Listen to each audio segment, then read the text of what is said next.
Or you Dale Welty that was trying to get Or you Dale Welty that was trying to get admitted? Never mind.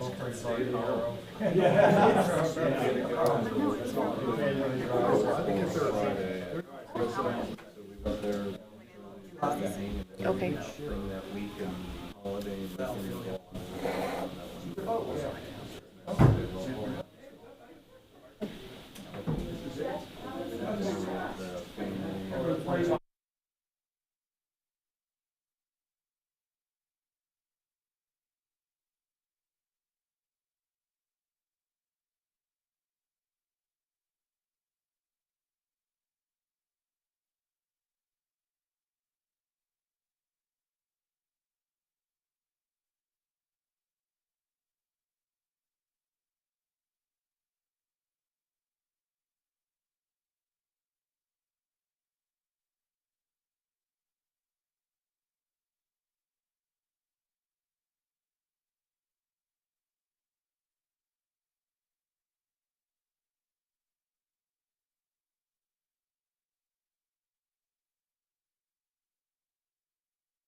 Is 5 p.m. and this meeting is in session. Councilmember Smith, can you confirm that you are traveling on a public agency business? Yes, I can confirm. Can you confirm that you can see and hear us? Yes. Can you confirm that no one over the age of 18 is in the room with you? Yes, I can confirm. There we go. It's breaking in and out a little bit. I can confirm. Excellent. Please rise. Dave, would you mind leading us in the Pledge of Allegiance tonight? Pledge allegiance To the flag of the United States of America and to the republic for which it stands, Stands. under God, indivisible, with liberty and justice for all. Thank you.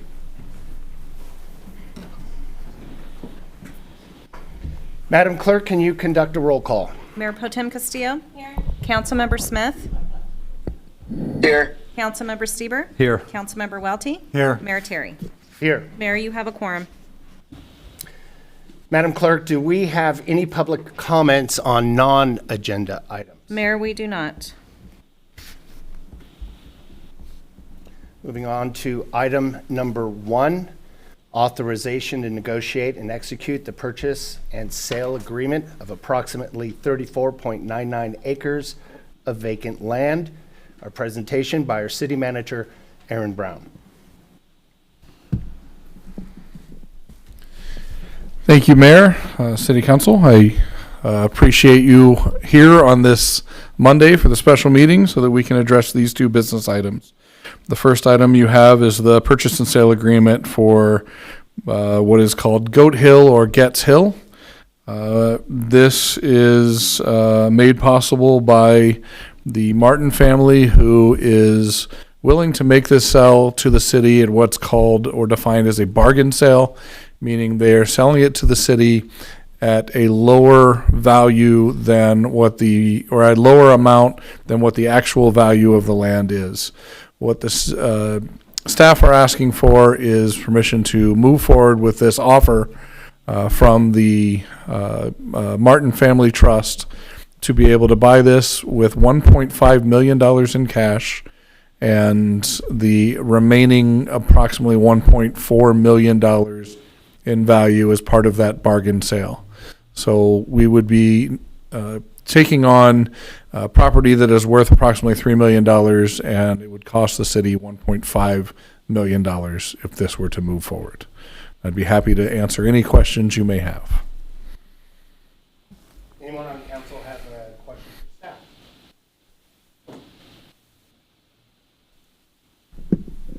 I have a question.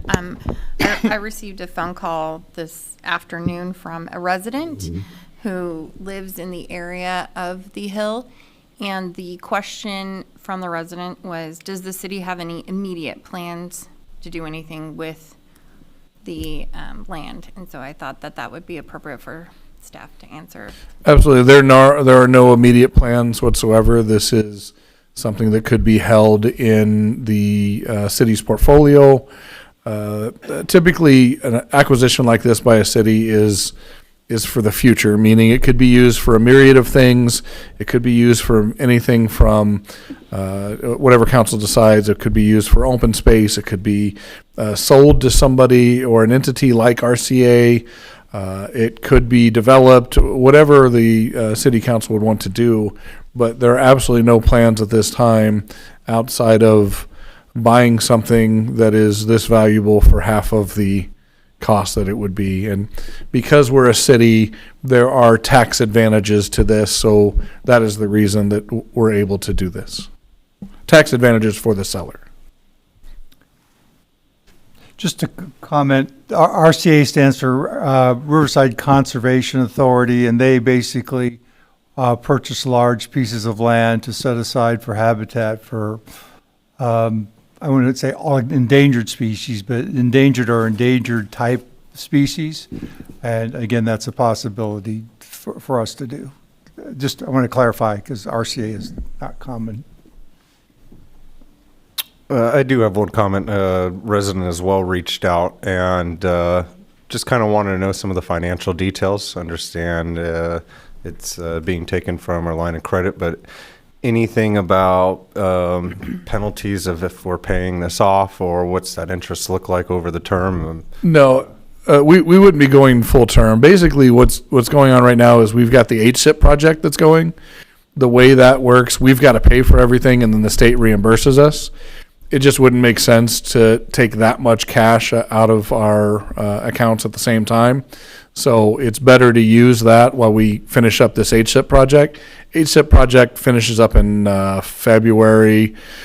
Depending on what our rain delays could be, it could be early March. Once that's all done and we're completely reimbursed from the state, we would pay off the line of credit. So it's very nominal on what we would pay for interest. There is no early payoff.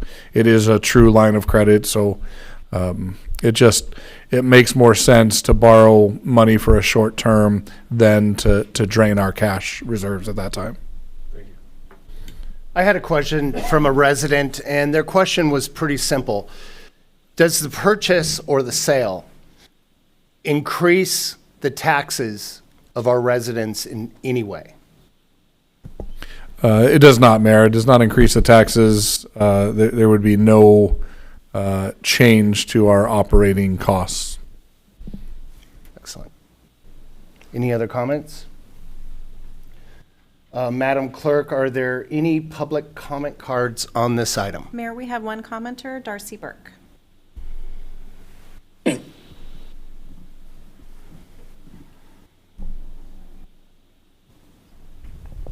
Thank you, Mayor, Council.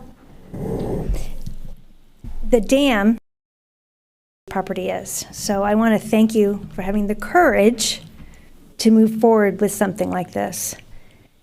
This is in the best interest of everyone.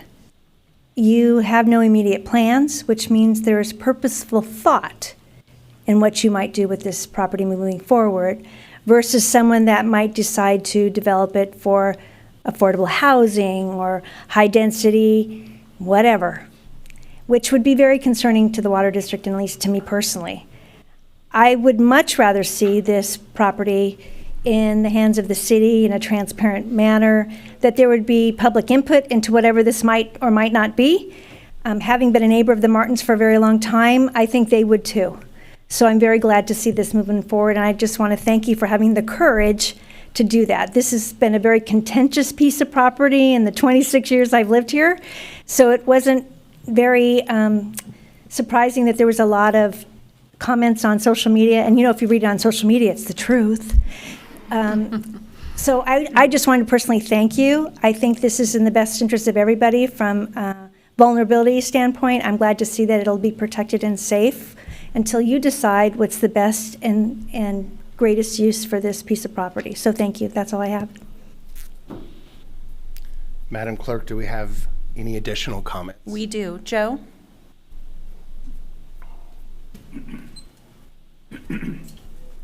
Joe Comation, good to see you. I love the place. It looks great.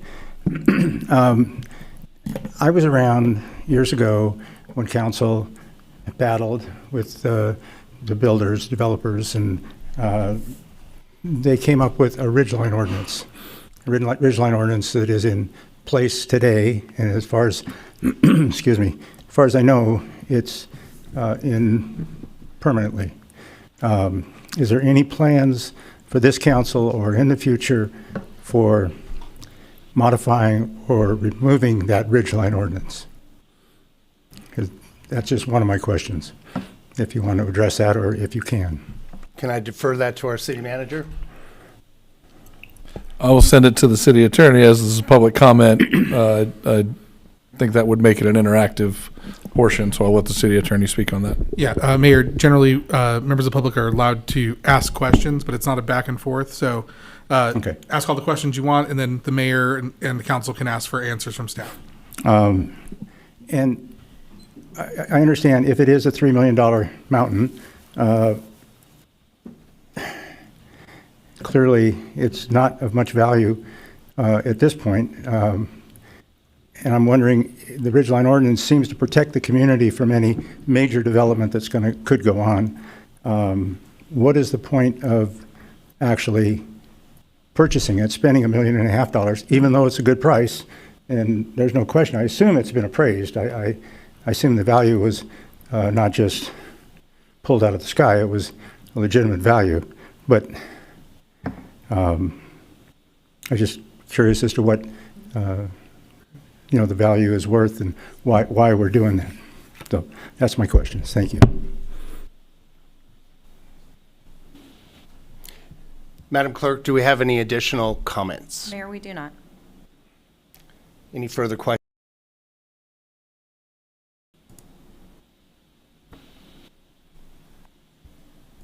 I need a motion. Mr. Mayor, Yes. Mayor, before we take a motion, may I make a comment?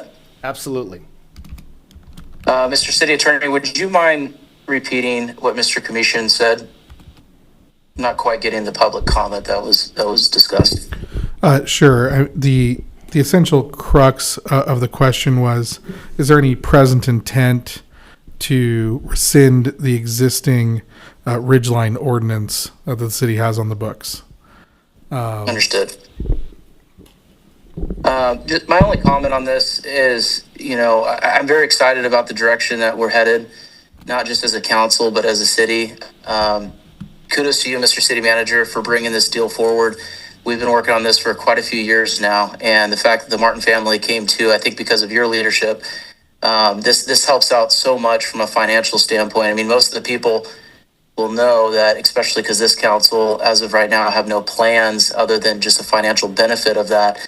Any chance we get to grab a hold of an extra $1.5 million is huge for our community, huge opportunity. So I want to give kudos to our city manager on this. I want to give kudos to Councilmember Welty. Thank you for all the knowledge and the background information on this piece of property. I know it's a very controversial one. You lived it. As you heard from our director, Burke, she lived it. Commission knows it well. So we know the history of this piece of property and what it does for our community. But I do believe that this is a win-win for our city, and it's local. So I'm all in. I'll be happy to make the motion on this if there's no more comments, Mr. Mayor. Need a second? Second. Madam Clerk, can we get a roll call vote? Mayor Pro Tem Castillo, Aye. Councilmember Smith,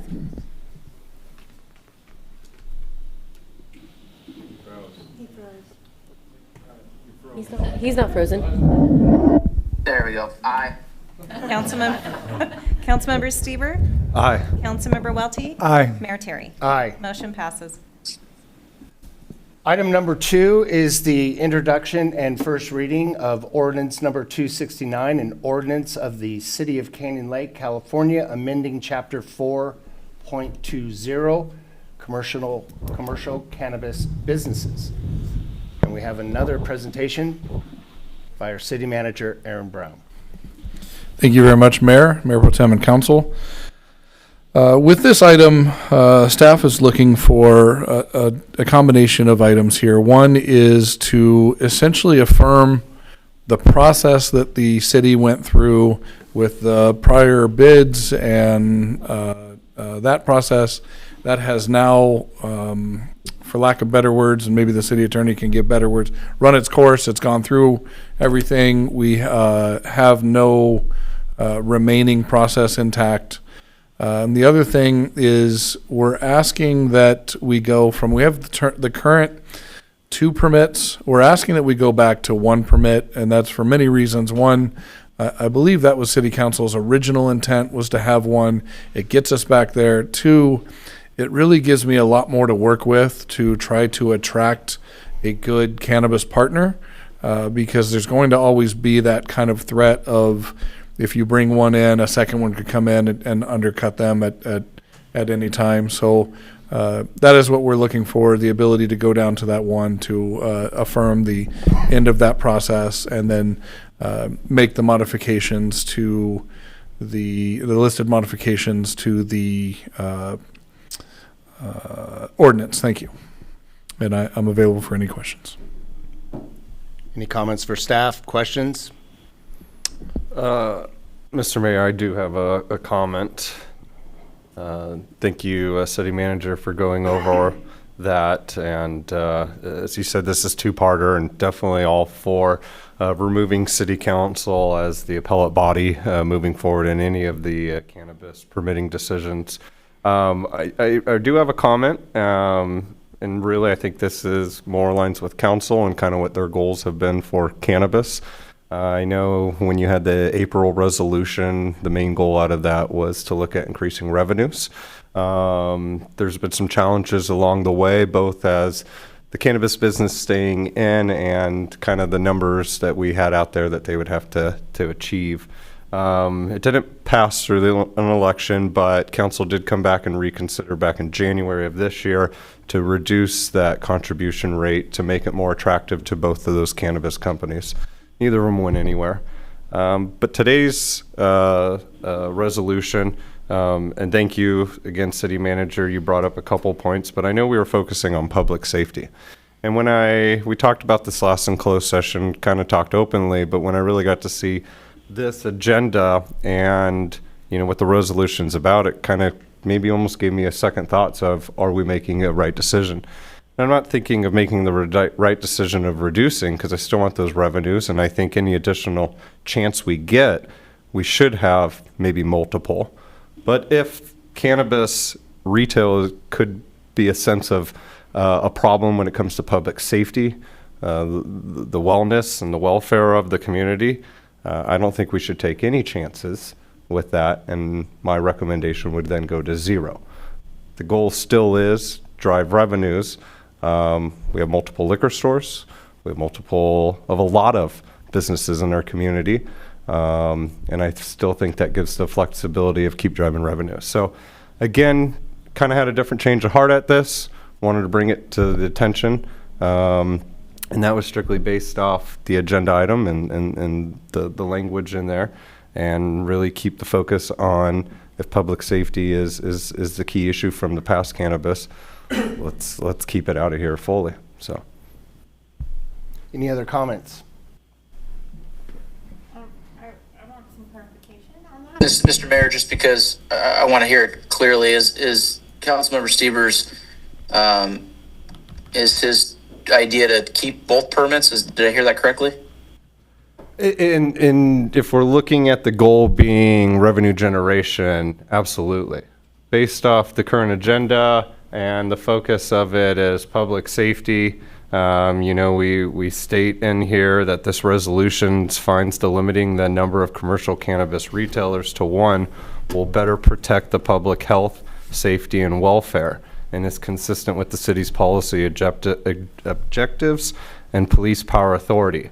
And if that's true, and that's where my change of heart is, let's not take the risk with 1, let's not have any. And that's kind of where I was just bringing it more as a talking point and reconsideration on the item. Pro Tem? Yeah, I'm kind of confused simply because my understanding when we drafted the ordinance was that we were very specific in where the cannabis stores could go based on, proximity to the library and churches, et cetera, schools. And I think that was what the council was focused on in terms of public safety. I do know that we have a captain, now chief of police, who's been very familiar with working with cannabis companies and making sure that things go smoothly in the community. So, I'm not really certain, and I guess I'm asking for clarification on what you mean that it's potentially an unsafe retail. I personally don't believe it's unsafe, nor has been, and I think our chief could, correct me if I'm wrong, let me know if there was any issues with her regarding retail. Based off our agenda tonight, as we're stating that switching from 2 to 1 is based on public safety. That's what it states. And so my thoughts are, if public safety is that key, why not go to 0? As the person who drafted the resolution, maybe I can address the council member's concern. So the language that is used in the whereas clause is to protect the public health, safety, and welfare. So that is essentially a recitation of the city's police power under the California Constitution. What was in my mind when I was drafting that was that the revenues that are derived from the operation of cannabis dispensaries goes directly to public safety programs within the city. And by having a more sustainable business model, we've obviously had some fits and starts with the program. By having a sustainable model that will result in consistent and revenues that we can count on. I know that, in the past you've had the city manager talk about the revenue that have come in from the city's previous cannabis operators, and he budgeted them as one-time funds because he wasn't certain that they would be there, and it turned out to be correct. The goal is to have a sustainable business model that can continue to support city operations otherwise. So that's what I had in mind. As far as I know, there were no public safety incidents of any kind at our previous operator. I can confirm there were 0. So that wasn't what was in my mind when I was drafting that language. So I just wanted you to know what I was thinking of. And thank you for clarifying that, because again, I didn't think so either, but didn't know if there was a change of that. Mayor, if I could piggyback off of what the city attorney said as well. Please. Part of what he's saying is sustainability.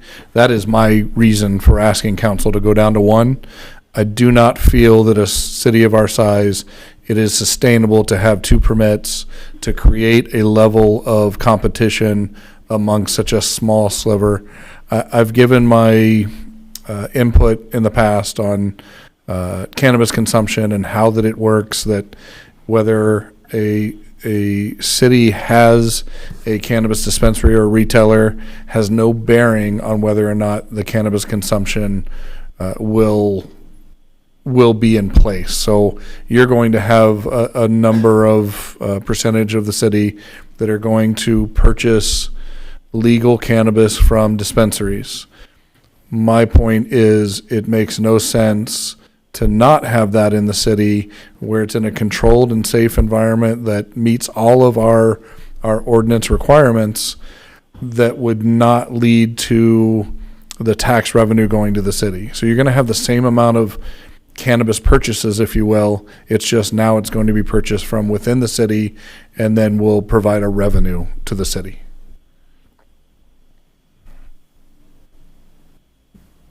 Any other questions? City attorney already kind of summed it up based off the language, and we'll talk after. I'll show you and give me my reassurance one more time. Mr. Mayor, if I may, Councilmember Stever, is now that the city attorney has kind of cleared up the language a little bit from the public safety component that you were concerned about, does that change your mind on going from 2 to 1? Yes, it still changed my mind. Oh, sorry. Don't know if you can hear me. Yeah, I was just trying to see where council's goals was. Again, back in April 24, goal was increase revenues. Now the goal, it's kind of more a stance on if we reduce the 1, will 1 be able to attract better, I guess, business. But then I also thought about, well, we're already reducing the rate that we kind of thought of the first time around when this was put into place, at having 2, we're able to get a little more. I know within our entire boundaries, the 2 shopping centers, it was cleared for any location, and not saying a second one's knocking on the door today. And it still gives city manager authorization to throw one out if possible, but still keeps people competing in the market for those business opportunities within our city. And I think that's a good point, Councilmember. I can tell you that, one of the things that we analyzed when we were putting this staff report item together was, is this creating some sort of impermissible zoning monopoly for the operator? And the fact is that several jurisdictions that surround us already have cannabis retailers operating, so there already will be competition that exists. I think when you were talking about the goal of revenue generation, I think we have this. It's still the same goal, right? But I think it's a realization that the city of Canyon Lake is only so big. We only have a shopping center with a certain number of available units that is further reduced by the sensitive use buffers that the Mayor Pro Tem referenced. And we only have so many consumers available that'll be going to it. And so if we want to achieve that goal, then you probably want to start with that sustainable model. Now, the City Council has already demonstrated that it is capable of raising the number in the future if circumstances change. But I think, what the, sort of city manager was alluding to was that his goal would be to entertain a proposal from a highly qualified, sustainable business, and the likelihood is higher if we have a single permit available. Thank you. Thank you. I would agree. Mr. Mayor, if I may. Yes.